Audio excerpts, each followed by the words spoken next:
I'm here to take care of verbal ability. అరే take two. ఏముంది software ఇదొటి అదొటి కలిపేసి cut cut cut.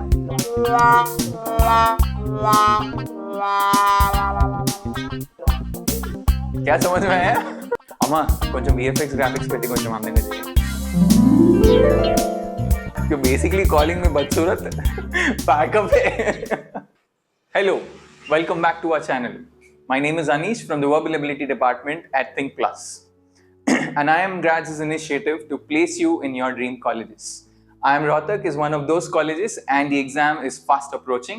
Let's have a look at the verbal ability section in the IIM Rohtak paper. Let's dive into the analysis. So the 4-year split, excluding the year 2020, thanks to Corona, everything went abrupt. We're having a look at how the IIM Rohtak paper has evolved over the years. Initially, the IIM Rohtak paper was not evenly distributed, but later on, if you can see here, the number of questions from the different sections have been distributed a little more evenly. And this is what is going to be expected in the coming year, in the exam this time as well. In year 19, the primary focus has been on reading comprehension, and that has sustained, but as we move to 2022, the number of questions have gone down, but the number of questions when it comes to vocabulary have been almost the same. So how do we classify these questions? We classify them as such: reading comprehension as 1, critical reasoning 2, vocabulary, idioms and phrases together as 1 part, that's 3, parajumble, parasummary as section 4, and that's pretty much how the preparation would have been. When we look at the year-wise split of how the questions have been over the years, in the year 2022, a major weightage has been with grammar and vocabulary. And this feature of vocabulary contributing to a large part of the paper has been consistent through the years. So now what is vocabulary? We would actually classify vocabulary along with idioms because the preparation strategy or the style is similar for both of them. So a major chunk, close to around 40%, has been from vocabulary and idioms and phrases and phrasal verbs. And reading comprehension has somehow been around 20 to 25% through the years. In 2022, it's around 18.6%. In vocabulary, you would find questions based on synonyms and antonyms. You would have fillers, primarily. Idioms and phrases, phrasal verbs, most of them are direct.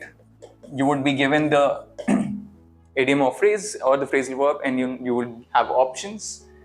Grammar-based questions were primarily sentence correction, and classified in grammar questions is also questions on word usage, which again can be classified in vocabulary, but let's keep it aside for semblance. Reading comprehension questions, of course, the basic outlay of inferential questions and descriptive questions. A common observation has been that IIM Rohtak gives equal weightage to both the kind of questions. So you would probably have to read the whole paragraph to reach the answers to the questions. So don't risk going to the question and trying to find the answer.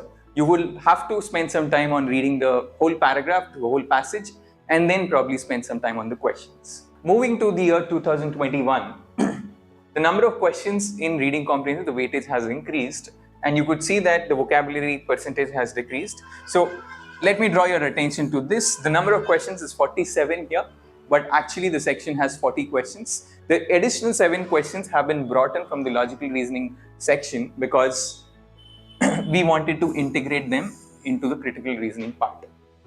Now, let's just quickly come back to grammar. What exactly is the grammar paper going to be? Most of the questions are, of course, the type is sentence correction. But what are the concepts? More often than not, it's not just IIM Rohtak paper, but any grammar paper in these competitive exams primarily focus on a certain set of concepts. The major one being subject-verb agreement. Then you would have articles, a little focus on verb tenses, concepts like parallelism, modifiers, and also one would not be hurt if one was aware of identifying the parts of speech. I wouldn't say it is very critical, but it is necessary. As you can see, the concentration of the para summary and para jumble questions remains the same. The conceptual clarity that you require for both of them is the same. You've got to follow the train of thought of the question. There are no surprises that will be sprung on you in these set of questions. So as long as you are well prepared in capturing the thought of the author, you will be dealing with them in the right way. A similar kind of logic is also applied in reading comprehension. A point to be noted: vocabulary, idioms and phrasal verbs, and grammar.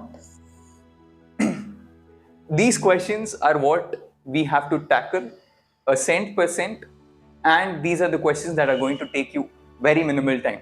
So the scoring is here, as against critical reasoning, reading comprehensions, and this segment, which are going to take your time, but at the same time also give you commensurate scores.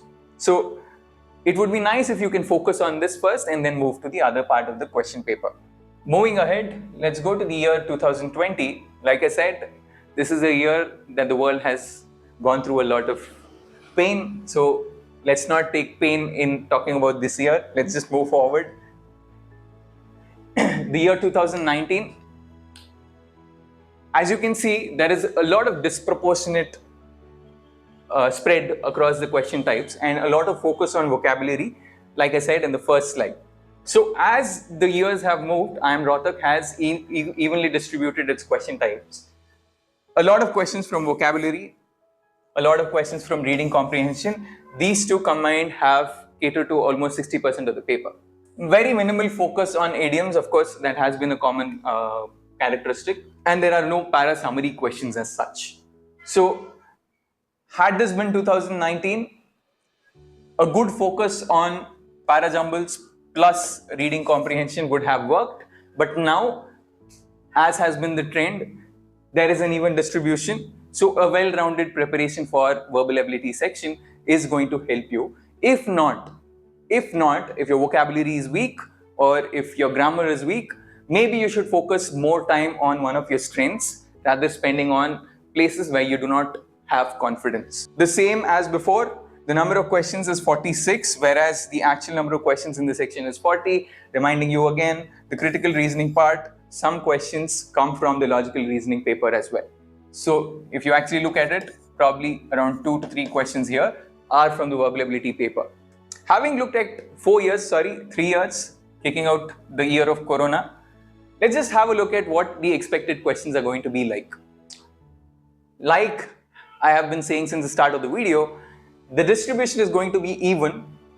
A lot of focus is obviously going to be with vocabulary, but it is not going to be 40% of your paper is what we believe. A lot of focus is probably going to be on reading comprehension. A similar weightage is going to be given to vocabulary. Along with vocabulary, if you merge idioms and phrasal verbs, that will be around 25%, 1/4 of your paper going to be there. So if you have prepared well, 1/4 of the paper, you get 1/4 of the score.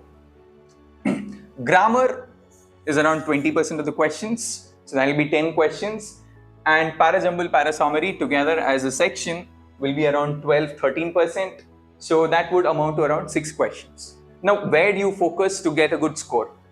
You got to tackle vocabulary, you got to tackle grammar, and you got to tackle idioms and proverbs, phrasal verbs, whatever those are, to get the most out of the paper. So that will be around 15 questions of 40. The number of questions in critical reasoning will be around 6. A minimum of 4 questions are bound to come into your question paper. Again, remember, we are talking about the additional questions from the logical reasoning paper as well.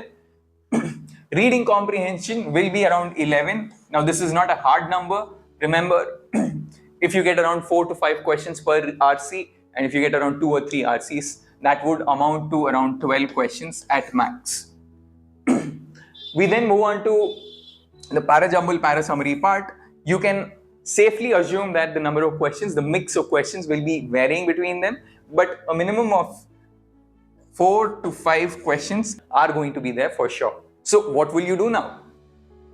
Now that the exam is right in front of us, maybe work on your basics, work on your revision, look up all the vocabulary words that you have learnt till date, brush up on all of them, dust the brain, and get ready. Now that we have looked up at the number of questions and the distribution of the questions, we personally expect that the verbal ability paper is not going to be very difficult.